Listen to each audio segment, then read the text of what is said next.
হ্যাঁ প্রস্তুত। আপনারা প্রস্তুত? আচ্ছা নাতি, তাহলে তুমি শুরু করো। আচ্ছা বলুন তো আমি কে? নাতি। নাতি? আমি জানতাম এই উত্তরটাই দিবেন। আমি তো আপনার নাতি না, আমার নানার নাতি। এইখানে আপনি আমার নাম ধরে ডাকতে পারতেন। যাক প্রশ্ন করি, বাড়ি যাওয়ার জন্য অবশ্যই টিকিটের প্রয়োজন হয়, তো টিকিট কাউন্টারে যে আপনারা কি করেন? আরে টিকিট কাটলে বাড়ি যাবেন কেমনে? ওটা তো টুকরা টুকরা হয়ে যাবে। আসলে আমরা বলতে পারি যে টিকিট কিনি বা সংগ্রহ করি। হ্যাঁ এই তো ঠিক আছে। যাক এবার আরেকটা প্রশ্ন করি, এই অনুষ্ঠানটা যখন টিভিতে চলবে তখন কি করবেন? দেখবো। হ্যাঁ সবাই মিলে দেখবো। জানি এটাই বলবেন, খালি কি দেখবেন, শুনবেন না? আমরা তো দেখবই বলি, হ্যাঁ আমরা তো শুনবো বলি না, তো এটা অসুবিধা কি? হ্যাঁ এইখানে শোনার কথা না কইলে যদি অসুবিধা না হয় তাহলে ওই দেখাশোনা শব্দটা বাদ দিয়ে দেন। ওই যে কয় না কিরে অমুকের সঙ্গে তোর দেখাশোনা হয়, সুতরাং যেখানে যেটা দরকার সেটাই কোয়া উচিত। যাক আচ্ছা বলুন তো, পানির মতো সোজা, কথাটা কি ঠিক? অবশ্যই ঠিক। পানি সোজা আপনার কাটা কইছে?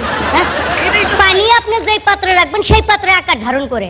সোজা টিউবে রাখলে সোজা হয়ে থাকবো, ঠিল্লায় রাখলে একদিকে চিকুন আরেকদিকে চ্যাপ্টা হয়ে থাকবো। সাগরে রাখলে কোনো কুল কিনারে খুঁজে পাইবেন না।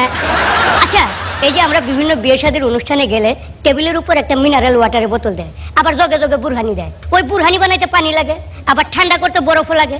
আচ্ছা কোন তো বুরহানির ওই পানিটা কি ফুটানো পানি, আর ওই বরফটা কি ফুটানো পানির বরফ? না।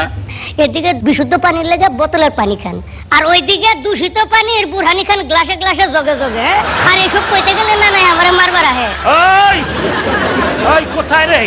হ্যাঁ কইলাম না, প্রমাণ পাইছেন তো? হ্যাঁ ওই এই জায়গায় এসে পণ্ডিতি করতেছিস না? হ্যাঁ তোরে আজকেই আমি দেশে পাঠাই দেবো।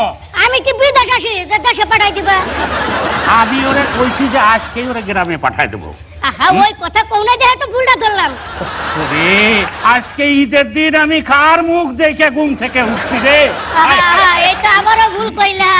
মুখ দেখে ঘুম থেকে উঠবা কেমনে? হ্যাঁ ঘুমে থাকলে কি মুখ দেখা যায়? কথাটা হইল ঘুম থেকে উঠে যে আমি কার মুখ দেখলাম।